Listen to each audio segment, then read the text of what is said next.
This is Rabbi and Son, hot takes on news, pop culture, and religion, hosted by Rabbi Patrick and my son, Javon. Spiritual, irreverent, always fearless, produced by the wonderful scamps at Darshan Yeshiva. Javon, he's laughing when I said the word scamps. Yeah, I was like, these things up there. I was like, oh. Scamps. So how you doing today, Javon? Fine. He's doing fine. We're glad. One day he's going to say, spectacular or terrible. This person is There It Goes on Reddit, posting in the Judaism subreddit. And their question is, why do all Jewish dating apps suck? And are there any alternatives? So, Javon, what's your friends and everybody? How does everyone feel about dating apps? Are your friends into any of that? Or are they part of that? There's kind of a backlash, I think, too. So I don't know how your friends side on this stuff. I think any of my friends are on dating apps. I think, they're in school and they're, that's how, they're figuring that out. Because you were talking about one friend and you were like, oh, she's talking to this one guy, blah, blah, blah. Mm. But I didn't know if they were like meeting, like if your friends are meeting people in person at all or. Yeah, no, I think they're meeting, they go to school, they're meeting people in person. Okay. Yeah, I don't know anyone that's on a dating app. Really? Yeah, no. Huh. So do you think there's any generational element to that? Because your friends are, 18 to, 20, like that kind of. That era of Gen Z. I don't know. Maybe there's some. I don't know. Yeah. Okay. I don't know. How many, what's the age of people on dating apps? Oh, I mean, I think it's all over the place because, before your mom and I met, I mean, we didn't really have dating apps, right? We had dating websites. And so you had Craigslist, had a dating section, which was, I think, fairly disgusting. And then you had, and they got rid of it because they were concerned that they were going to violate human trafficking related stuff and scandalo, things of that nature.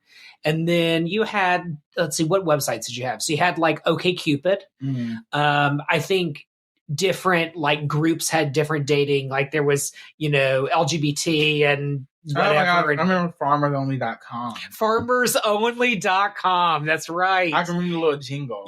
Oh yeah, do you? Yeah. Nice. I was not going to sing it. Well, okay. That's and then people, so really before true social media, you could meet people on I guess the early days of social media. So there was a website called Friendster. Mm. There was one called LiveJournal, which was an early blogging type of thing. There was MySpace. So I never went on a date because of MySpace. Maybe I did. I think maybe when I was about 21, something like that. Yeah. And then, I think that's pretty much it.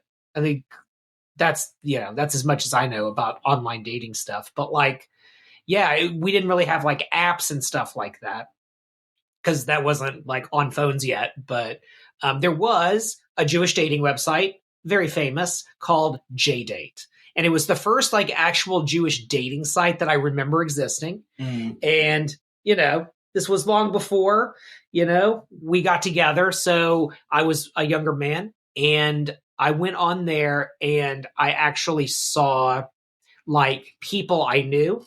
And I remember being slightly weirded out by it. But I don't know why, for some reason I just found it weird when I saw people that I knew on this JDate website. Right. Mm-hmm. And I think I probably scammed a bunch of free trials and stuff like that because it's not something I was willing to pay for either.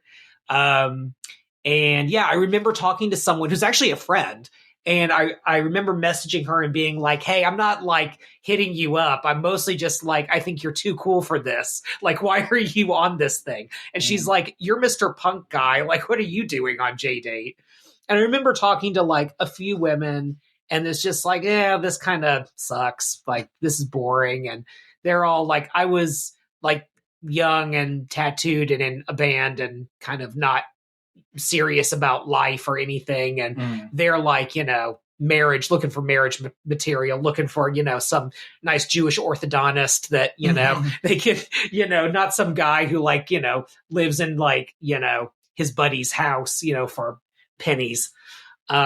Yeah, so that's about it. And then, ended up meeting Steph, and then that was kind of the end of that. No, and then so fast forward, um, I feel like I know a few single people, and they're all on like Hinge, Bumble, Tinder. Um, what else? There's one called J Swipe. Okay, I remember when this came out. Mm. So I was working for Modern Tribe. Shout out to moderntribe.com. Why are you trying it out? Because they're good people. They've been good to me. No free promo. I know no free promo, but still. I appreciate what they've done, and they've given me discounts before on stuff. So, but I worked for the owner, the original owner, and I remember at the time like trying to keep up with Jewish news because maybe it would be relevant to like what I was doing in YouTube stuff, and then what she was doing in retail and all of that. And I remember J Swipe, and the whole thing was that like Tinder had come out. And I think it was Tinder that they originated the idea of like swiping on profiles instead of like you go to like swiping on images instead of like seeing a profile and actually reading about people. And so someone came up with like the Jewish version of it, right? And then I think the website match.com started buying up all of the little indie dating websites, like, and then just kind of creating like they took their software and it was like if you were like farmers.com, like whatever, and they kind of like created like a conglomerate of like dating sites. But then J Swipe happened. I never saw it. I don't know what it looked like. I don't know if it's around anymore. But yeah, so that's as much as I know about that. Yeah, I remember I was in third grade. Okay. And I had a third grade teacher named Ms. Davis. And then it was like when that I don't think it was True People Meet, if that's a thing. True People Meet? I don't think that's a thing though. Okay. But it was a website that was for Black people specifically. Okay. And so it was like, now that I think about it, it was very inappropriate. But I was a child. Third grade. Oh my God. But I was a child, and then like she was single, and that was like we knew that. So we was recommended to her that she went on that website. And like now me thinking about it since you brought the conversation, I was like, wow, children really say anything. Why was I on that lady business? That like why? Like, but yeah. And also, to say that, I know people feel like, Gen Z is like, all technology, but no, like, there were still websites and, things. Right. Gen Z didn't have, well, the older ones, I would include myself in that, didn't have like an iPhone, straight out the womb. Sure. Yeah.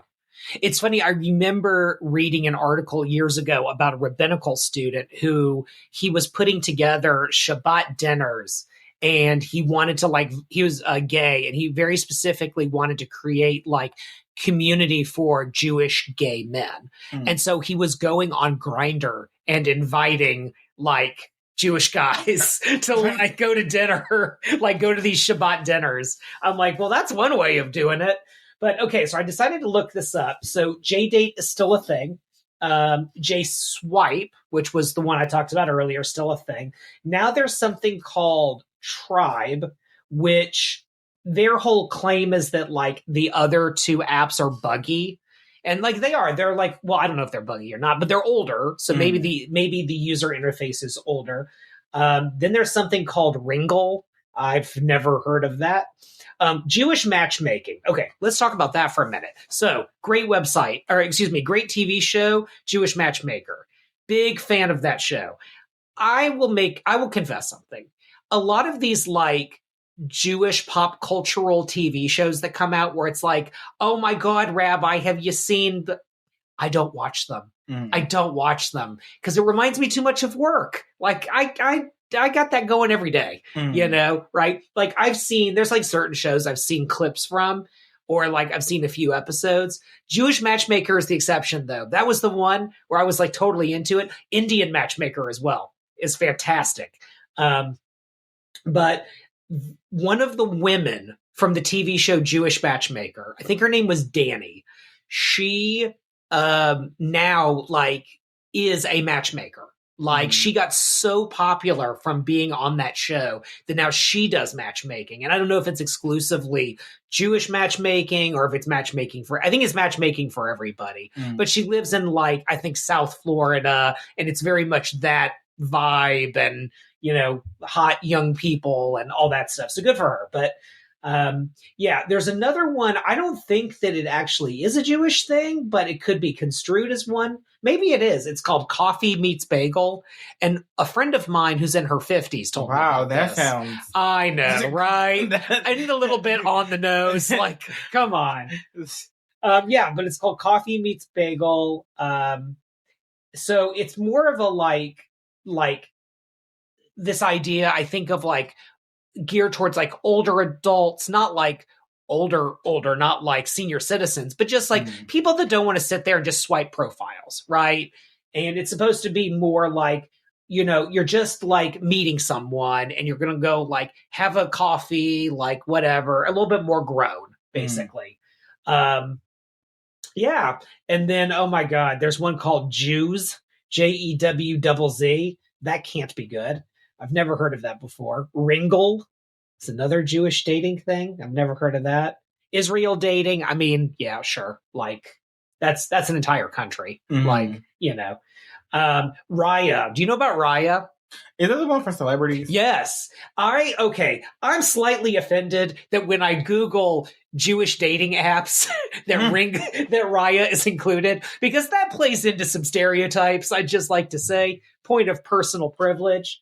Yeah, but so yeah, with dating apps, I'm gonna call, you know, shenanigans and okay, what shenanigans? And I'm gonna say there's like specifically like Tinder and stuff. Like, okay, the moment you made it that format of like you see a picture of the person and then like you made it, you know, you made it looks based. You didn't make it interest based, and you just made people like, oh, whether or not they take a cute photo or not. Right. So then they, you know, go into like, you know, catfishing, people pretending, you know, to be who they're not.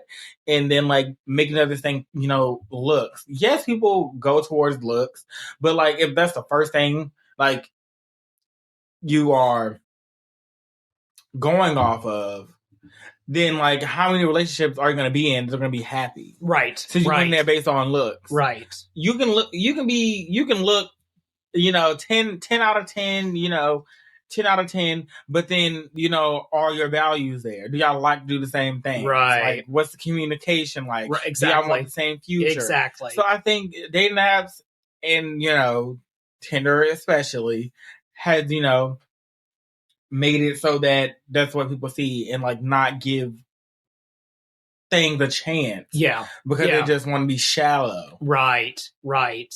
Yeah, no, totally. And actually, this one person, their username is Classified Garlic. I love that. And what I love about this person is that they call themselves an Orthodox feminist, and yes, we exist. I like that. Well done. Maybe a Maharat person or someone like that. But anyway, so they said their dating advice for the original poster is it's a small sample size, so here are a few ideas. And to her credit, like, this is absolutely true. If you're a Jewish person and you want to date another Jewish person, like, it is a small sample size. Like, you are intentionally making a choice to really narrow down the pool. But her advice, I think, is fantastic. The first is tell your married women friends to keep an eye out. That is freaking great.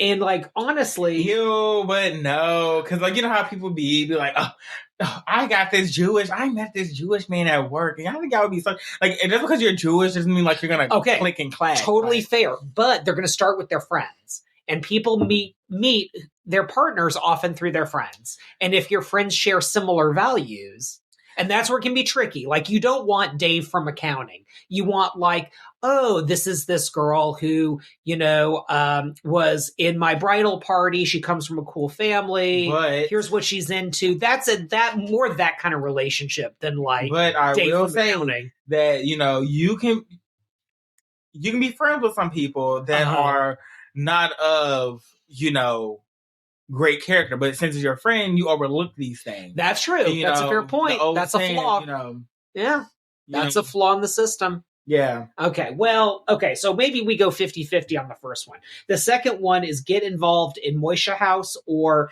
at Chabad Young Jewish Professionals. And I would also add to that, Hillel, a synagogue. Can we go to synagogues and meet people at synagogues? Come on, people. So any Jewish communal things federation, volunteer for a Jewish nonprofit, go to stuff like that. So you always have to watch out for people who, are part of organizations who have their nose in the air. Well, you do, but look, I mean, I'm an example of, your parents are an example of number two, because we met because of a Jewish organization that we both volunteered at. So yeah, but that was at a wilderness tree or something. Yeah, it was at Limud. Shout out to Limud. Exactly. That's not corporate. I feel like when there's a corporate feel to it. Yeah, you have this certain I'm better than. Yeah. And if go where, again, it goes back to the values thing though. And I'm going to give the corporate types, which that's not my scene. I'm going to give the corporate types though the benefit of the doubt. If what you want more than anything is to date and marry someone who's in your particular suits world that you're into, then I can't force you to be a hippie. It's just not a thing. Mean, so you can also, watch how people treat other people. Oh, sure. Without a doubt. And this goes for anything, really. Right. Knowing who, people keep company with is a perfect indicator on character. Yes, I agree. 100%. Yeah.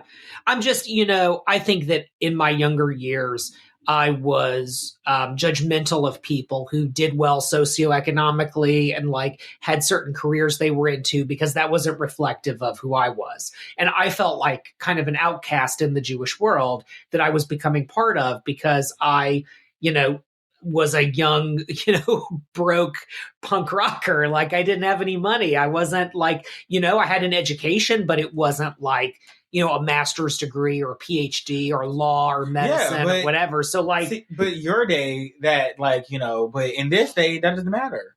You can have a degree. Doesn't mean you have a high paying job. Well, true. You're doing well in the world. But yeah, and true. I just feel watch people. And when people show you who they are, and they don't have, and that goes to showing you personally, or you seeing how they interact. Look, you never know what's going to happen, because the same day that I met your mom, I was in a class at Limud Atlanta. Hopefully someone from Limud Atlanta finds this. We might have to see if we can get this shared out. But I was in a session. And this is the time that she decided she was into me. Okay. So I was in this session. She happened to be there. I didn't know who she was, but we had friends in common, but we just had never been in the same room together. Right. And there was this class called what was it called? What do Jewish women want? And it was supposed to be this thing almost like The View, where you had women of different ages. And so they had the person in their 20s, the person in their 30s, blah, blah, blah. Right. And they were all kind of talking together. And it's kind of random that I'm just a dude in a session called What Do Jewish Women Want? But I don't know. That'd be interesting. So I'm sitting there and they were talking about how hard it was to meet a Jewish guy. It's impossible. And the older women were saying stuff oh, well, by the time if you're single and you're our age, the men want a younger woman and blah, blah, blah. And it was just this very I think, looking back out on it, if I was in that session now, I would understand that this was catharsis for these women. And this wasn't a lecture, right? I should have just sat there and been oh, well, this is good to know that this is how people feel. Instead, I did something that I regret that I did it, but I also feel it attracted your mom to me. And so maybe it was worth doing. But I made a comment about older Jewish women. So this woman, I think, was over 55 and dating. And I said, look, I have friends that are 50, 55, older than that, Jewish guys. And they are the nicest guys. But the thing is, they didn't prioritize career.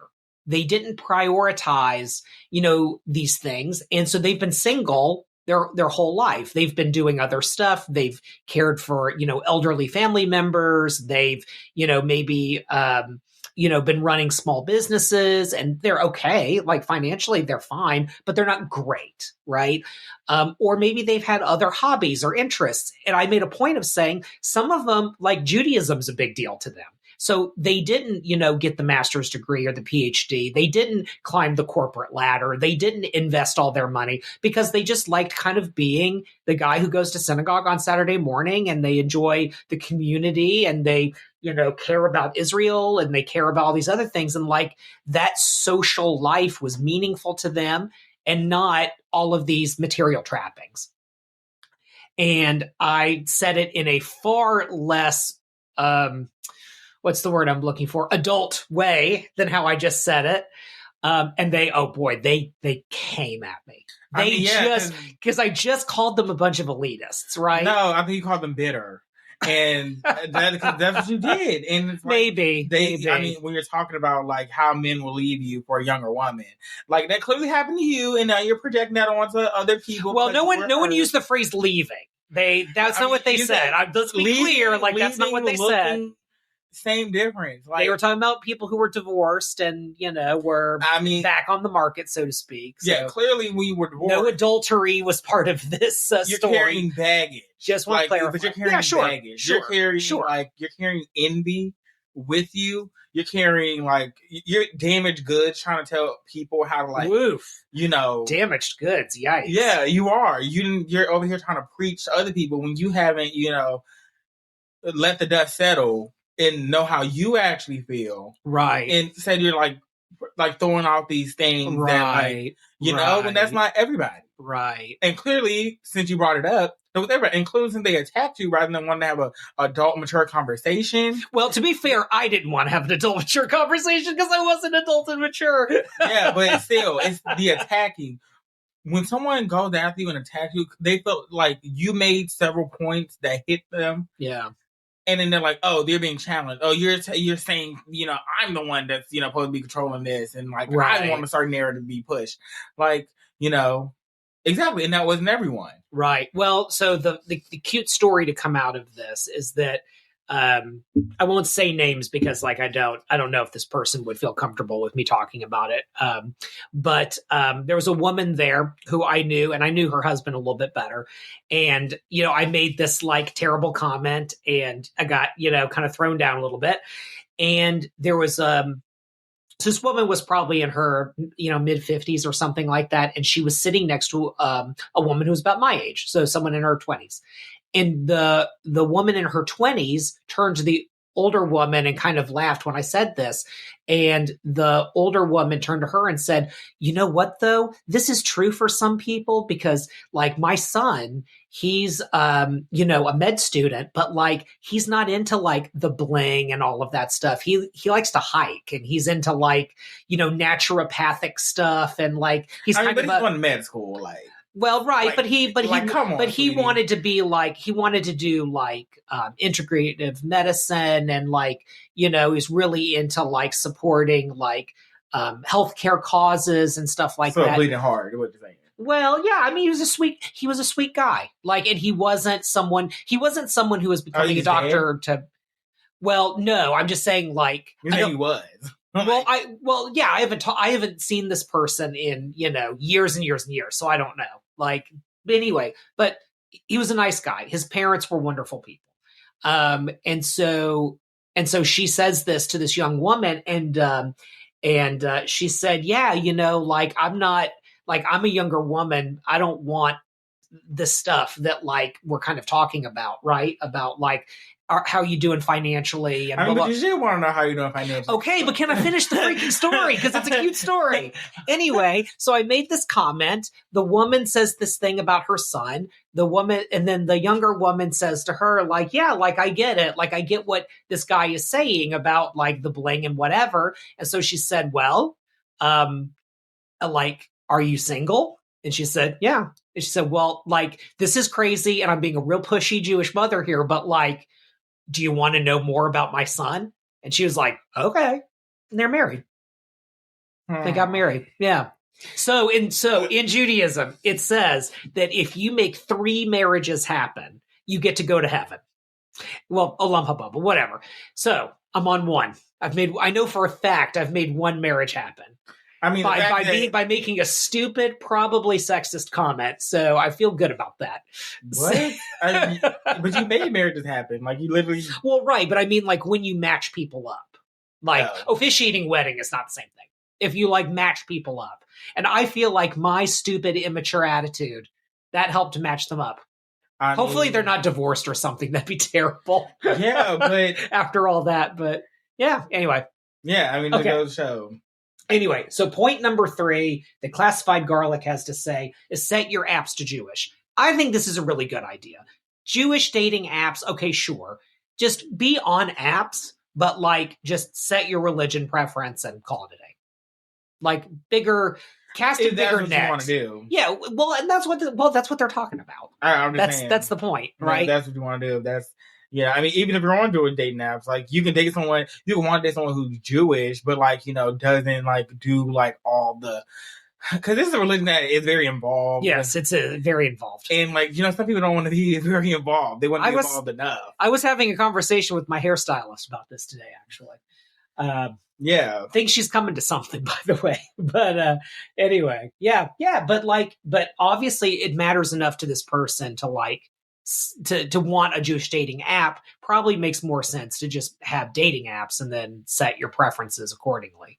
But I don't know. Yeah, but I'm going to go back to point number 2 because I have, 2 points to make. Okay, go for it. Men, you cannot, there's like no way possible that you are over here doing this, that, and the third, and you're not finding anyone to be with. Like, it is like impossible. Like, if you're going to synagogue, if you're, doing all this stuff on Saturday, if you're going to all these different things, you're doing all this volunteering, what are you doing? Not talking to anybody?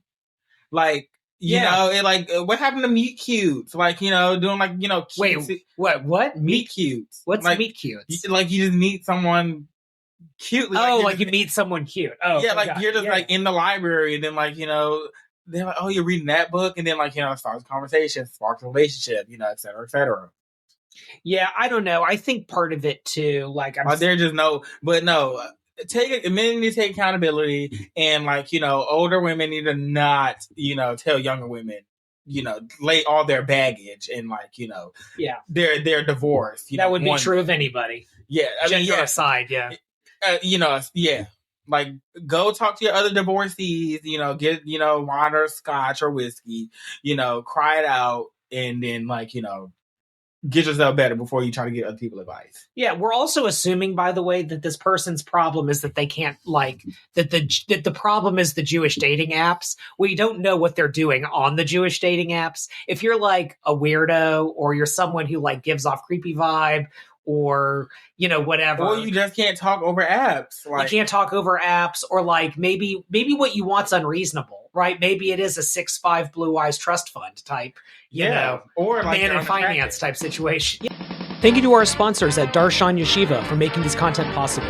Darshan Yeshiva provides beginner-level online Jewish learning, including the very popular Conversion to Judaism program, with sponsoring rabbis and students all over the world. Start your Jewish journey any place, anywhere, and anytime with our conservative, reform, reconstructionist, Jewish renewal, humanistic, and post-denominational rabbi mentors. Become the Jew you always wanted to be with Darshan Yeshiva.